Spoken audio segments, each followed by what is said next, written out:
see that there are some old hands here, as well as more recent joiners of the school.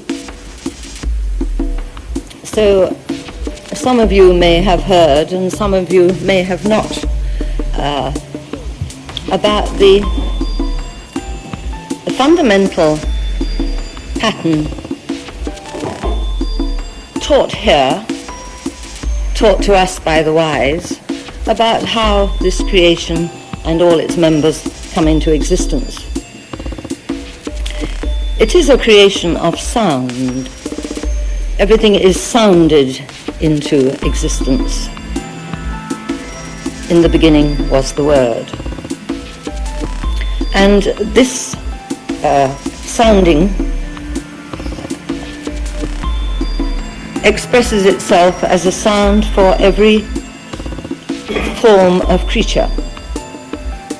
And the sound for each form not only creates, but also carries in it the law for that creature, which law we call the natural law. And this sound of the law for the creature goes on sounding throughout its embodiment, reminding it what is appropriate for that form of being. And if we all operated according to the sound, the law-carrying sound for the human being, it would not only be a perfect creation, which it is, but it would also be seen to be a perfect creation, which it is not.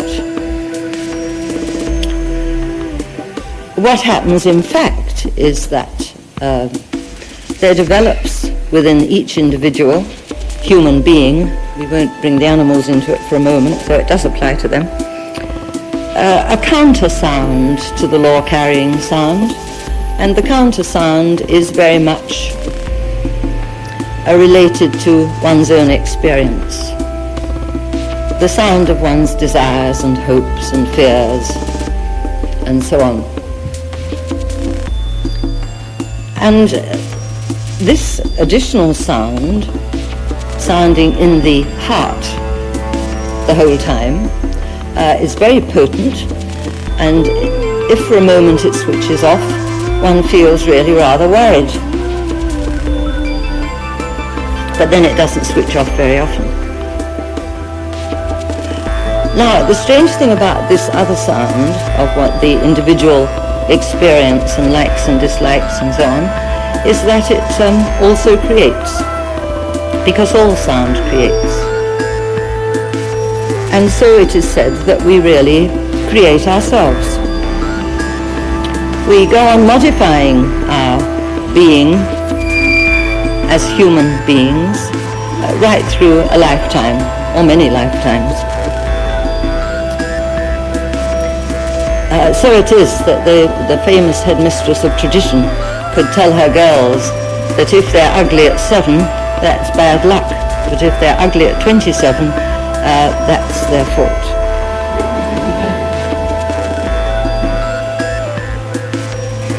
Now, this all has something to do with the subject of this morning's talk, because it is said, and I think it is borne out in experience, that whatever a gentleman may be, we recognize him by his sound.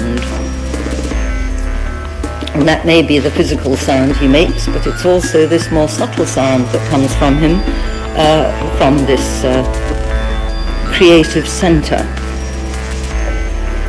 This, I think, has been very well understood for a long time. One is put in mind of the ancient Greek attitude. They said, they took it, that anyone who was not a Hellene, a pure Hellene, was a barbarian. Their word was barbaroi. And that simply meant that the non-Hellene made a noise, a soft, sort of ineffectual noise like bar, bar, bar, bar, bar. Whereas the efficient, sometimes staccato sounds of Greek was quite different. But it wasn't just the sound that they were speaking of. They assumed that the man who didn't speak Greek didn't understand justice, didn't understand great concepts like the city-state, didn't understand freedom under the law, which is a very Greek concept. And all that was contained in the Greek sound. And if you didn't speak Greek, hard luck, you didn't really understand. Now, when you come to look at the word gentleman, of course, there's a bit of the, if you look at it etymologically, there's a bit of the barbar about it, because it comes from the Latin gentilis, which has to do with race. And of course the Romans had the same attitude, that either you were a Roman or you were of another gens, of another race, and therefore not really so much worth considering. And you get the same word, Gentiles, the attitude of the Hebrews. If you were a Gentile, you were not of the Hebrew race, and therefore you were other. And that's where the word gentleman comes from, being other.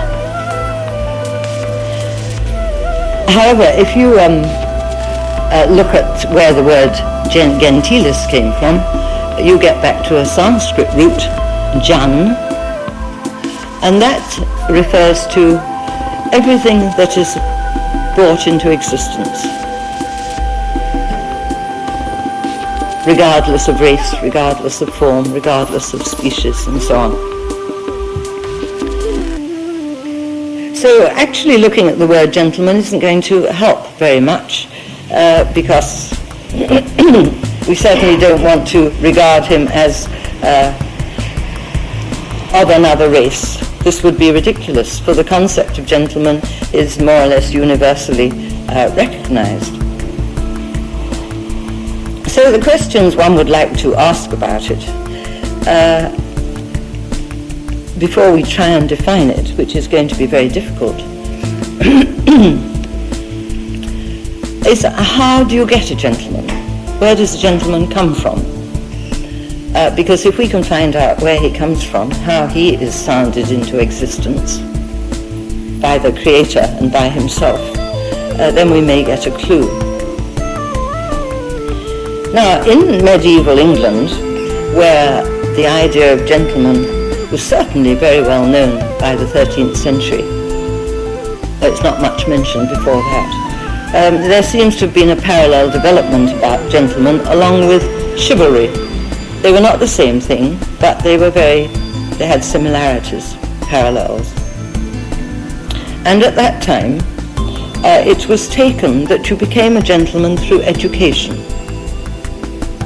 Whosoever studieth the law of the realm, or who studies at universities, or who professes a liberal science, in short, he who can live idly and without manual labour, he shall be taken for a gentleman. Now that's the definition of a gentleman, or rather how he becomes one, which appeared in the law books. And even Blackstone in the 18th century quotes that. So he becomes a gentleman by education, by studying the law, studying at university, or one of the liberal sciences, and doesn't carry out manual labour. Now, that is very limited, but then legal definitions have to be. And a long time after that, we find still the same assumption that you are educated into being a gentleman. And I would like to quote you from a famous book, which used to be read in all the universities. It's just getting reprinted, which is a sign that it might be read again. John Henry Newman's Idea of a University. And this is what he said. Liberal education makes not a Christian nor a Catholic, but a gentleman. It is well, he says, to be a gentleman. It is well to have cultivated tastes, a candid, dispassionate mind, a noble and courteous bearing in the conduct of life. These are the co-natural qualities of a large knowledge, and they are the objects of a university. But they are no guarantee of sanctity or even conscientiousness, for they may attach to a man of the world, to the profligate, and to the heartless. So Newman has an idea of what he thinks a gentleman is. He believes he can be made by education, but he doesn't think that he's a very real, virtuous being. There is some sort of surface to him, but at heart he may not be very fine. He goes on to say what he thinks a real gentleman is like, who has not necessarily been educated into it. The real gentleman never inflicts pain. He is mainly occupied in removing the obstacles which hinder the free action of those about him. He restrains his suspicion, gloom, or resentment. He can recollect to whom he is speaking, and he guards against topics which may irritate. He is seldom prominent in conversation and never wearisome. He never speaks of himself except when compelled. He has no ears for slander or gossip, and never insinuates what he dare not say. Well, there's a virtuous man for you, and if it sounds like a slightly genteel don hidden away in an ivory-towered university, well, that's how things were a bit in the 19th century. And yet there are practices listed there which any man would be pleased to be associated with. And yet the whole thing has a feeling of unreality about it, the imposing of surfaces. Now, there were others who believed that the gentleman wasn't formed by education, but he came as a result of good breeding. What this breeding what time it might take, is a varied concept. The famous Robert Peel said it takes 3 generations to make a gentleman. Others turned back to the birth of the Gentleman of Gentlemen, Jesus, and said, well, it takes 40 generations. The fact remains that the most famous book, perhaps, that has ever been written about a gentleman attributes this condition, the gentlemanly condition, to family, ancestry, breeding. Now, this book took Europe by storm in the 16th century, and within a few years it was translated from the original Italian into English, and since that time there have been 17 different translations from the Italian into English, because the people of these islands took it very much to heart. They haven't always associated gentlemanliness with Italy or any of the Mediterranean countries. The English concept of gentleman is very particular. But they read this book in large numbers. The author was a soldier and courtier called Balthazar Castiglione. And his book, in fact, was called The Courtier, and was about, it was largely autobiographical, about his own life at the court of Urbino during the Renaissance. But the courtier was very often translated as the gentleman, and they have been taken to be synonymous. Dr. Johnson, who wasn't given to praise, as you know, said that it was the best book on good breeding ever written. And this is the whole quality of it. The gentleman has to be bred. If he is bred, this is what he is like. And remember, this comes out of the heart of the humanist Renaissance. In company with men and women of all degrees, in sporting, in laughing, in jesting, he hath in him a certain sweetness, and so comely a demeanour, that whoso speaketh with him must needs bear him an affection for ever. He hath a hue that shall make him at the first sight acceptable and loving unto whoso beholdeth him. His spirit is nourished on philosophy and the scriptures. His mind by service, good conversation and friendship. His heart engaged by a woman of virtue, and his body maintained in fine condition. He does everything gracefully, whether swimming, leaping, riding, casting a stone, playing tennis, dancing. He turns constantly from evil and embraces virtue. He is never curious, affected, or reckless. And he counts it a shame not to arrive at the least of the bounds his predecessors set forth. In other words, the spirit of the family, that has bred him. He goes on a whole book, it's a fat book too. But he makes some nice comments on not being womanish, not curling the hair, not plucking the eyebrows if you're a gentleman, and not pronouncing your words so drawlingly that a man would believe they were on the instant yielding up the ghost.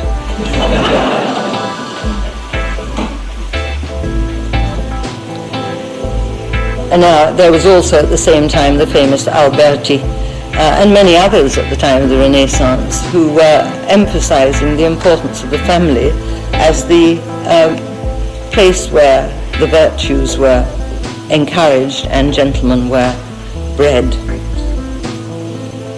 But then there are other attitudes to this matter. There are a number of disciplines, even quite popular today, which maintain that they exist partly to produce gentlemen. And I was very interesting to be told recently that in the karate handbook, or lists of aims, one is to produce a gentleman. And among the things that is said about a gentleman who will emerge from the tough training of karate do, a gentleman is gentle and never menacing. He may slay, but he never humiliates. He may correct a mistake, but he never accuses. And you will find that this stress on never humiliating, never scorning, never accusing is always something which characterizes the gentleman, whatever the different views of him. So, does he come by education? Does he come by breeding? Does he come by training? There is a whole area which regards him as arising from quite a different source. That area which says that all the training and education has come about in former lives.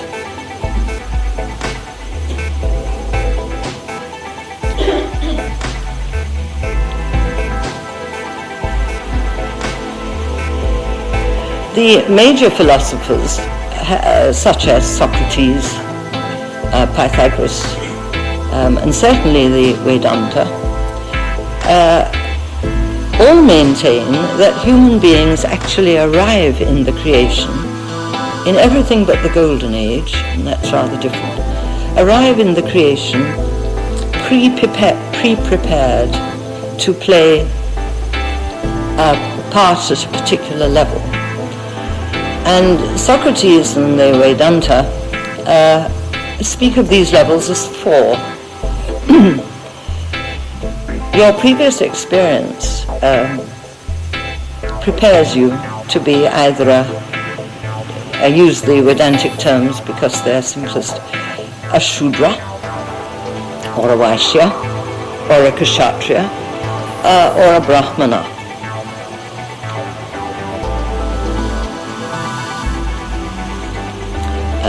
Gentleman is not one of these terms, but I think if we look at these levels into which people are born, we might find something else about the gentleman. The description of the Shudra is that he is willing to serve everybody else. That's his hallmark. He makes no pretensions to spiritual or mental superiority, but he understands devotion and service. The heart is slightly developed rather than the mind, and the body is a serviceable instrument to the Shudra. And so he is associated with the laboring, mostly in agriculture, but could be anywhere.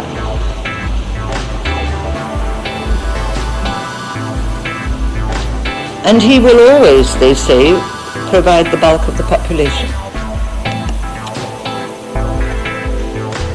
The second level, called Vaishya, are those who've got a little bit of intellectual prowess and a little bit of get up and go, and not just to serve others, but to develop their own capacities. They become the traders, and they become the craftsmen. You will appreciate that each of these steps spreads over a very wide area of humanity, and to be a Vaishya, you could be a backstreet trader, or you could be a claw, or somebody who operates on a very big scale. And the natural instinct of service in him would come about when he used his wealth to patronize the arts or to help the Shudra or whatever can be done with wealth. The third level, the Kshatriya, Plato calls him just the soldier, but he again has a wide range. He is the man who can fight. There the emotional center is well developed, because you have to be emotionally powerful for the job of fighting. His name actually means, I looked it up, he who protects others from hurt and injury. And so he is found to be a ruler, a leader of men. Here the detail of the description of the Kshatriya class is interesting, because it again reflects some of the things that are said about Gentlman. He never torments anybody, he never mocks, and he never utters a falsehood. He never associates with another man's wife, and never commits an act of violence without provocation. He is realistic.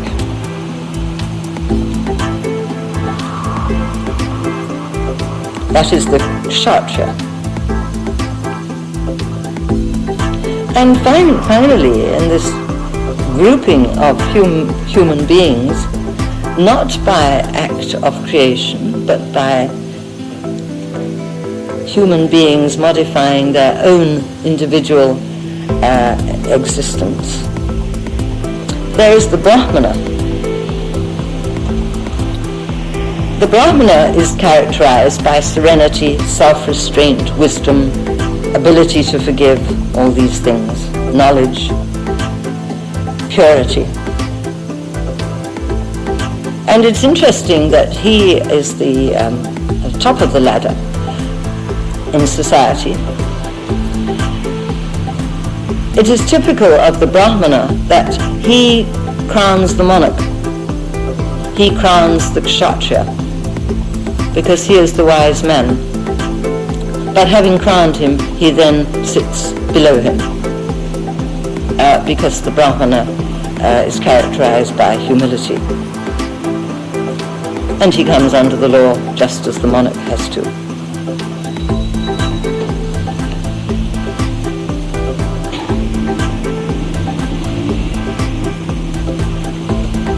So, does a gentleman emerge from former lives?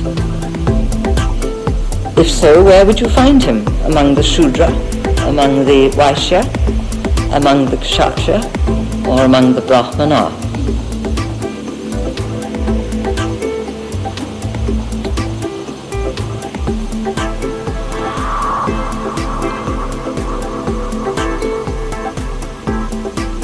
In the 18th century, the famous English magazine was going strong, called the Tatler. And the Tatler was very much preoccupied with social distinctions. And what the editor maintained at that time was that the appellation of a gentleman is never to be affixed to a man's circumstances, but to his behavior in them.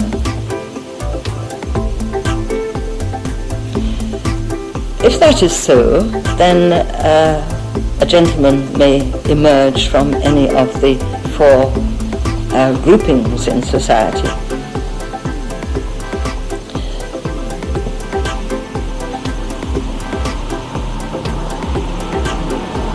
If that is so, then they are all eligible to be considered as those who have made the very most of their male form, male human form, to have added this gentleness and all that follows from that to it.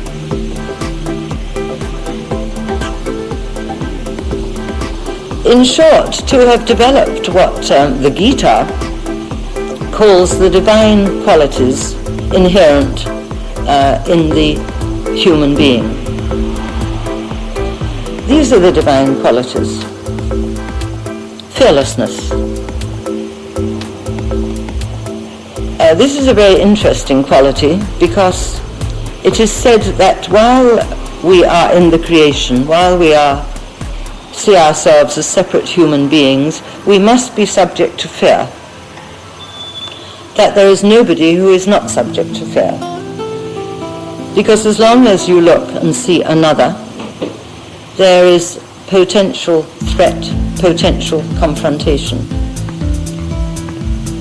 But the man who develops his divine qualities steps over the fear and steps over it again and again and again, whatever it is, whether it's in the physical world or the mental world or the spiritual world. So that's the first quality. The second one is directness. That means that all his transactions are carried out with perfect honesty. In all worlds. He doesn't kid himself, and he doesn't kid other people. The third of these qualities, possible to a man if he wishes to allow them to emerge, steadfastness in knowledge. Now, what that actually means is once you know something, you act on it.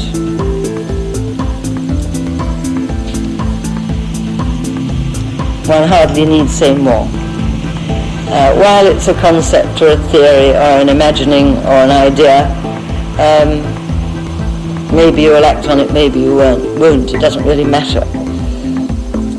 But to act on what you know precisely about the situation that you're in, this is steadfastness in knowledge. The fourth quality is harmlessness, never knowingly inflicting harm on anybody or anything from a blade of grass upwards. This can be a little inhibiting to the gardener, to the chef, and yet it is a level that men do cultivate. It is a quality that is cultivated. The next quality is resisting the impulse to anger.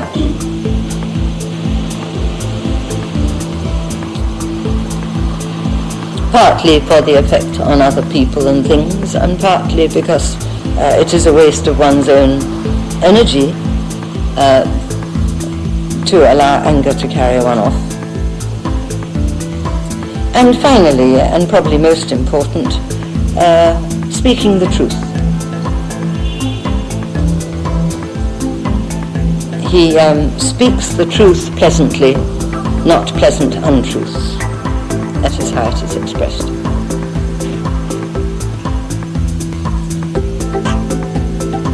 So there are the possibilities. As I said at the beginning, very difficult to define a gentleman, and yet he is recognizable by his sound, which is the sound of the species, of the form, but also the sound of his own experience as he speaks himself into existence.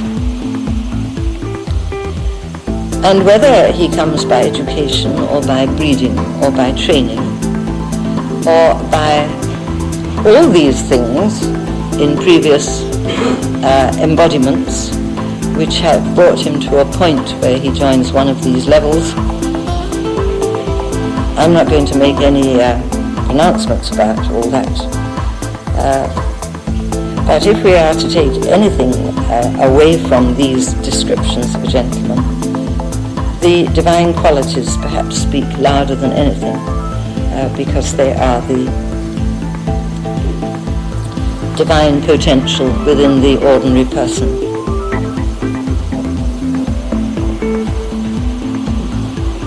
Finally, I should just say that because I was asked to speak about gentlemen, I have been speaking about men. These qualities are available to the ladies if they wish to develop them through knowledge and discipline, but it was a male morning and it is Father's Day, so...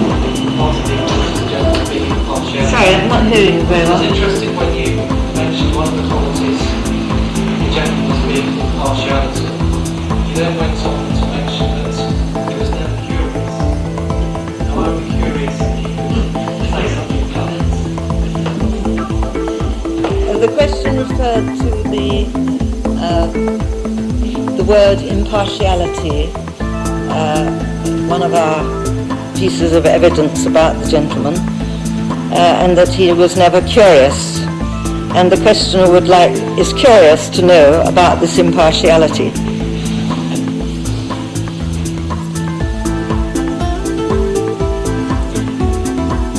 The essence of the word impartial is, I suppose, part.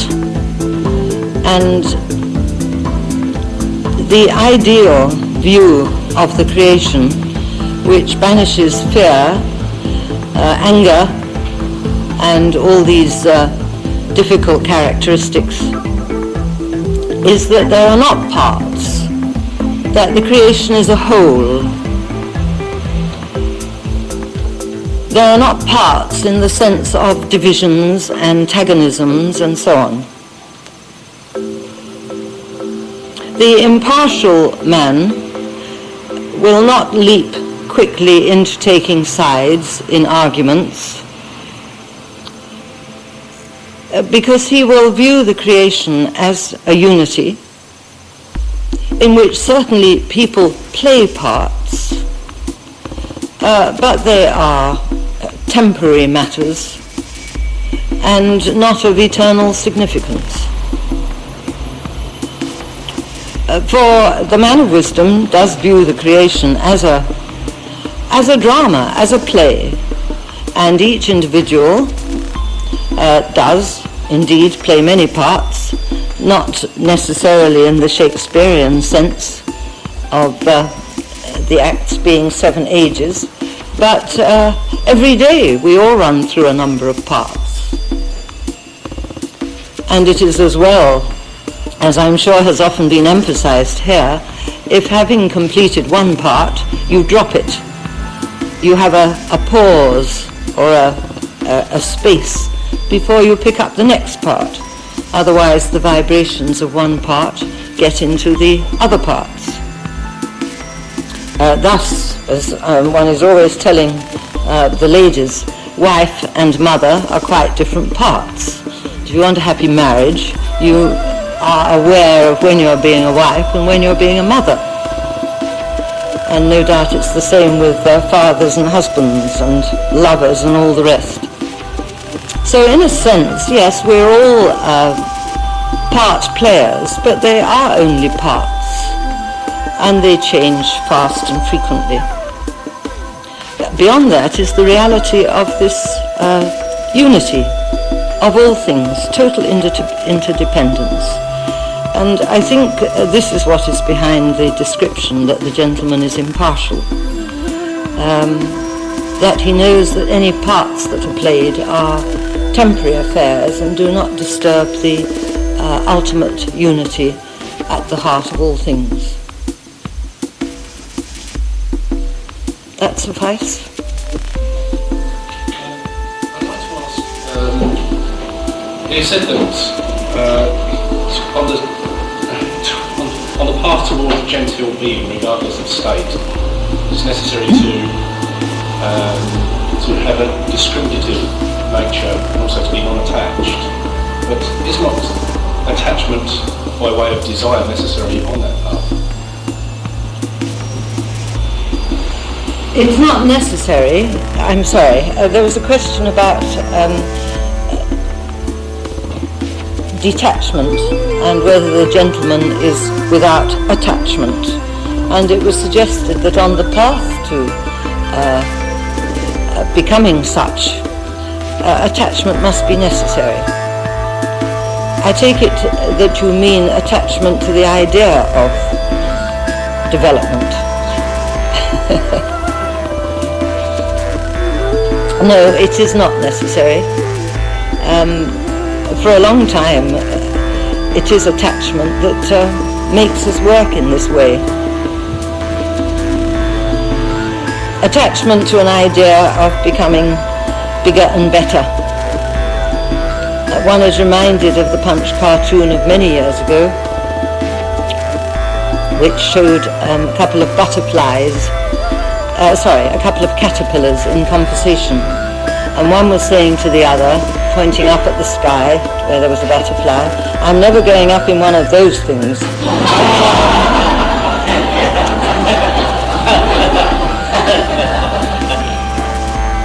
So you can become attached to your Shudra status or anything else. But finally, not so finally, one learns as one goes along that attachments which set up an identification with the object of attachment is one of the most obstructive conditions in this sort of work. Now, there is such a thing as a desire for truth, and it does operate weakly or not in all human beings. This is part of the privilege, if you like, of the human form. And for some people it is such a weak sound that it takes a long, long time to uncover. And for others it sets them moving very fast. But it is not their private individual desire for truth. That is also a universal. And that is what moves people into this work and to remain in it. But it is not an attachment. Right. Could you enlarge on the theory of it taking 3 generations to make a gentleman? Once you get in the stream, you're all right, but how do you kick off?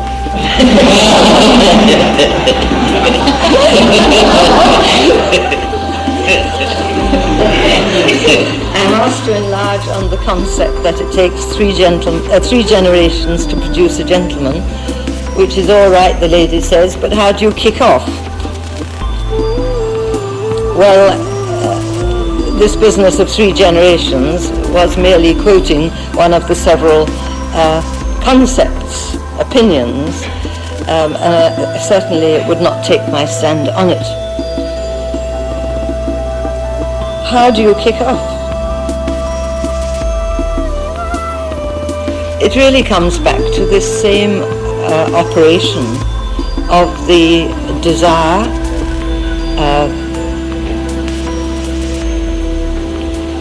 for truth, finally, or for the good things which mark the path on the way to truth. One can only assure you again and again that that desire is not my desire. It is, as we understand it, inbuilt in the creation. Because finally, every human being wants to be at one with his true self. So in a sense, the kicking off is only being sufficiently awake to the desire for truth. Sometimes it's a longing, sometimes it's just registers as a desire to know. But whatever it is, to be aware of it and to find out what satisfies it and allows it to grow. Those who come to this organization have mostly come because they find that knowledge of the creation and what may lie beyond the creation satisfies that desire. Other human beings find it in other places or other disciplines. So one listens to the sound beyond the sound of my experience and my likes and my dislikes. That nourishes and magnifies the desire so that one, as it were, knows what to do about it. So it's not quite a kicking off.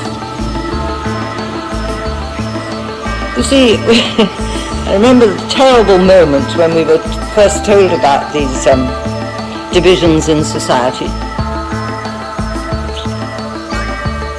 And we had very full descriptions of them with the help of the Veda and with the help of the Socratic tradition. And one remembers the moment in the room when we all realized that we were all Shudra. In fact, everybody, virtually in this day and age, is a Shudra.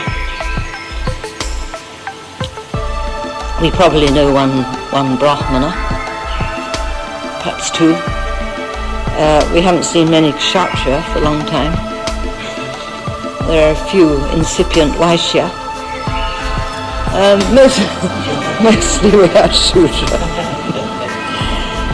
And in the state of society as it appears to us at the moment, there really isn't time to hang around waiting for 3 generations before we get on with improving the general situation, starting with our own self. So don't worry about kicking off, just get on with letting the ball have free play. Could you define the gentleman today? I'm asked if I will define the role of the gentleman today. This is something, as you may have noticed, I have been trying to avoid.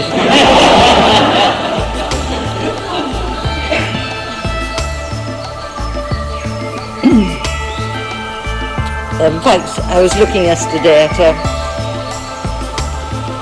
a note on this subject by a modern historian, a very fine historian,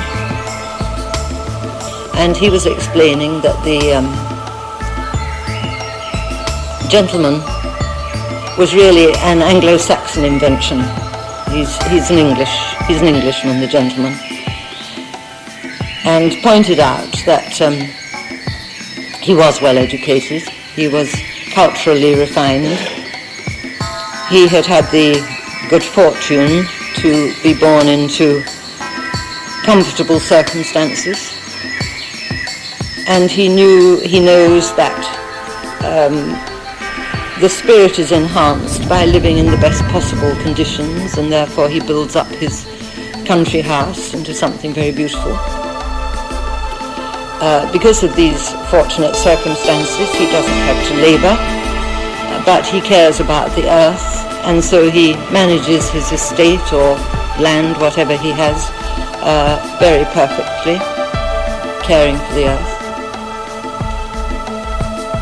Because he has a universal mind, he takes interest in whatever size world he can deal with. And in practice this means that he may be the local magistrate or justice of the peace or something of the sort, or he may go into politics. Anything at all that will serve the community. But most of all, this description ran, he appreciates a civilized way of life, and he will encourage a civilized way of life wherever he can.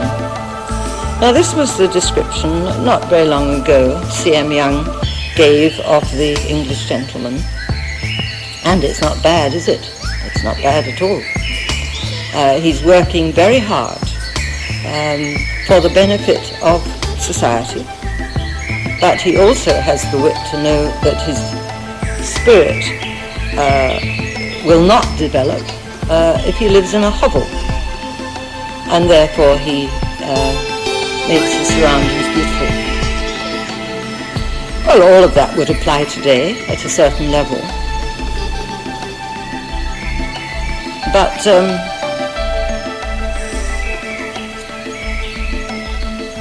from what one was saying a little earlier about the condition of society as it seems to be to us, something a little more potent is needed. And therefore one would say that the role of the gentleman is to take that highest possibility of human achievement and work for that. Because the next step after the development of those divine characteristics, divine powers, is the selflessness with a small s, which leads one to unity with one's true self. And even if only a half a dozen people meet that development, it has a very potent effect on the community by lifting the level of consciousness of everybody. We call that a renaissance when it happens. So circumstances alter cases. It was very fine that the quote, gentleman, unquote, in Elizabethan England, for example, would soft pedal the aspects of the gentlemanly existence, that he keeps himself in very fine trim in order to go to war when necessary, because the whole tenor of that century was to get rid of the castles and the defences and the constant fighting between the great families, and to develop a cultivated society. It'll be different at another time. At this time, what is needed is a reminder of the spiritual life of humanity, which has been gravely undermined. Does that help?